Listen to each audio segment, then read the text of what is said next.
Joseph Murphy, जो एक बहुत ही पॉपुलर बुक के ऑथर हैं, the power of your subconscious mind, इनका कहना था as you sow in your subconscious mind so shall you reap in your body and in your environment. अर्थात जैसा भी आप अपने सबकॉन्शियस माइंड, अपने अवचेतन मन में विचार बोएंगे, वैसे ही फसल आपकी बॉडी, आपकी लाइफ और आपकी एनवायरमेंट में आपको मिलेगी। अब जब हम बोलते हैं लाइफ, हम उसको इसी बॉडी के थ्रू एक्सपीरियंस करते हैं, इसीलिए उन्होंने इसको बॉडी कहा। सेम बात मैं आपको कम से कम 5000 बार बोल चुकी हूँ कि हमारी लाइफ और कुछ नहीं होती है हमारे बिलीव्स के अलावा।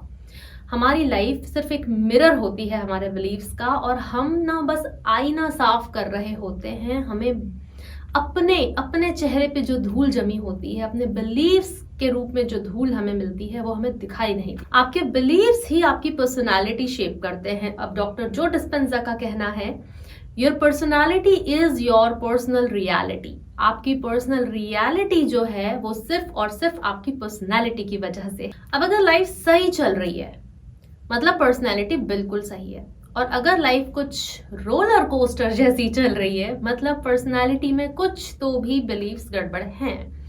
अब पर्सनालिटी ना सिर्फ लॉ ऑफ अट्रैक्शन का नहीं, आपके जीवन का एक बहुत बड़ा मूल मंत्र है।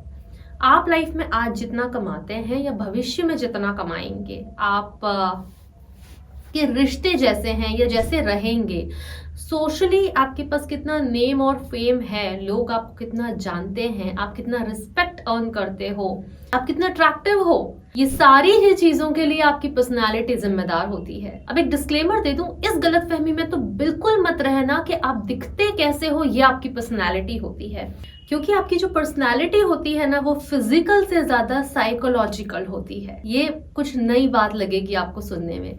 अब इसको आप कैसे देखेंगे? देखो, कुछ लोग ऐसे होते हैं जो दिखने में जो ब्यूटी स्टैंडर्ड्स हैं लड़का और लड़की दोनों के ही, उनको मैच नहीं करते। मतलब उन ब्यूटी स्टैंडर्ड्स के हिसाब से वो लोग बहुत ब्यूटीफुल या बहुत हैंडसम नहीं होते हैं, लेकिन उनकी प्रेजेंस में कुछ ऐसा होता है कि आप बहुत इन्फ्लुएंस होते हैं उनकी प्रेजेंस में। उनकी प्रेजेंस बहुत स्ट्रांग होती है, चाहे वो कुछ भी नहीं कहेंगे, लेकिन वो वहां पर हैं तो उनकी प्रेजेंस अपने आप में बोल रही होती। तो चाहे बात हो लॉ ऑफ अट्रैक्शन की या पर्सनैलिटी की, ये पूरा के पूरा ही साइकोलॉजिकल गेम है। आपके बिलीव्स साइकोलॉजिकल हैं, आपके मन में हैं, दिखाई नहीं देते, इनटेंजिबल, न देख सकते हो न छू सकते हो, और उनको ठीक करना, उनको तोड़ना, उनको नया बनाना, रिप्रोग्राम करना, ये भी साइकोलॉजिकल इनर वर्क है।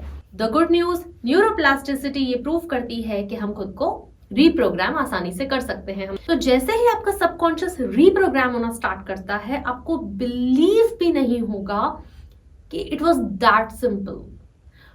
क्या जरूरत पड़ती है? कंसिस्टेंसी की और डिसिप्लिन की। तो 2 things are required with awareness. ठीक है, अगर आपको मेरी हेल्प की जरूरत है तो मैं सिर्फ एक ईमेल और व्हाट्सएप दूर हूँ। मेरा ईमेल और व्हाट्सएप दोनों आपको स्क्रीन और डिस्क्रिप्शन में मिल जाएगा। अब सारे बिलीव्स ना एक साथ बदलना मुश्किल हो जाता है, लेकिन कुछ ऐसे छोटे छोटे बिलीव्स रहते हैं जो कोर बिलीव से अटैच रहते हैं। ये ठीक वैसा ही होता है जैसे बहुत सारी ब्रांचेस एक स्टेम से अटैच होती हैं। जब आप उस कोर बिलीव को वहां से हिलाते हो, वो पूरी की पूरी पर्सनालिटी चेंज होती है। ये ठीक वैसा ही होता है जैसे एक बिल्डिंग है, अगर आप उसकी फ्लोर बाय फ्लोर उसको तोड़ोगे तो अलग तरीके से टूटेगी, लेकिन अगर आप उसकी फाउंडेशन पे अटैक करते हो, उसकी फाउंडेशन को हिलाते हो, तो पूरी बिल्डिंग हिलती है।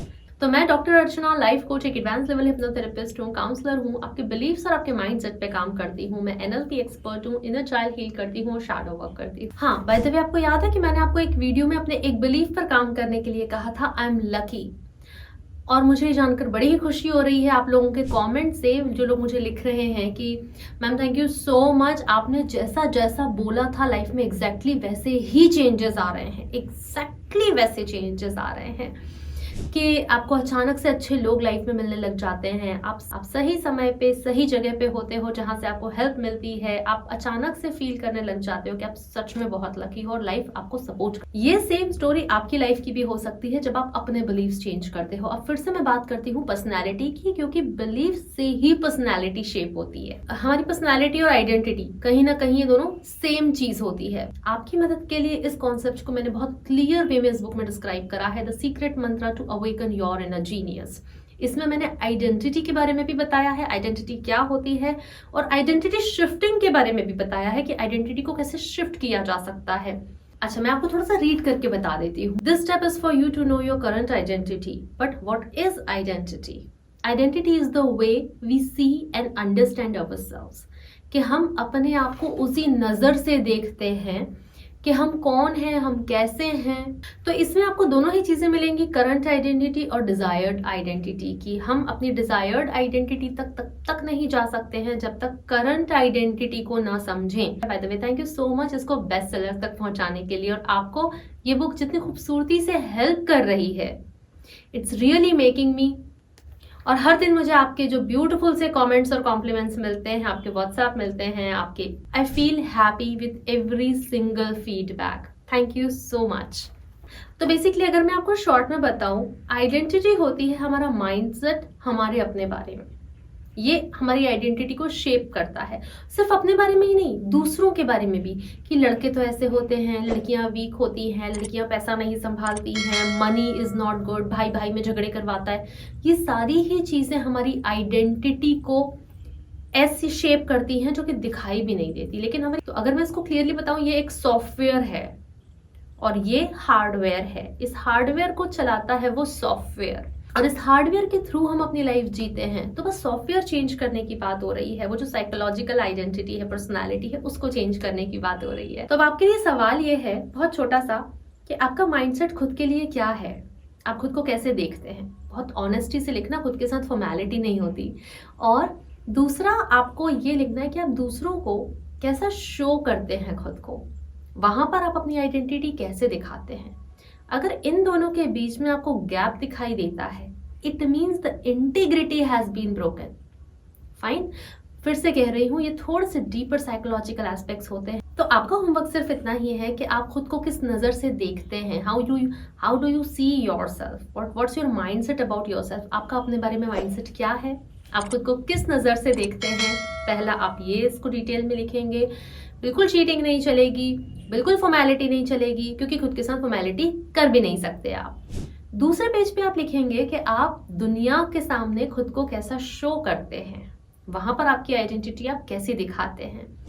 अगर आपको यहाँ पर गैप दिखाई दे रहा है, तो वहां से हमारा फ्यूचर का काम स्टार्ट होगा कि इन दोनों चीजों को इंटीग्रेट कैसे करना है। क्योंकि आपको याद है ना, your personality is your personal reality. तो आप अपना ये काम करो, मैं आपको जल्दी ही मिलती हूँ। तब तक आप अपना और अपनों का ध्यान रखना। थैंक यू, नमस्ते।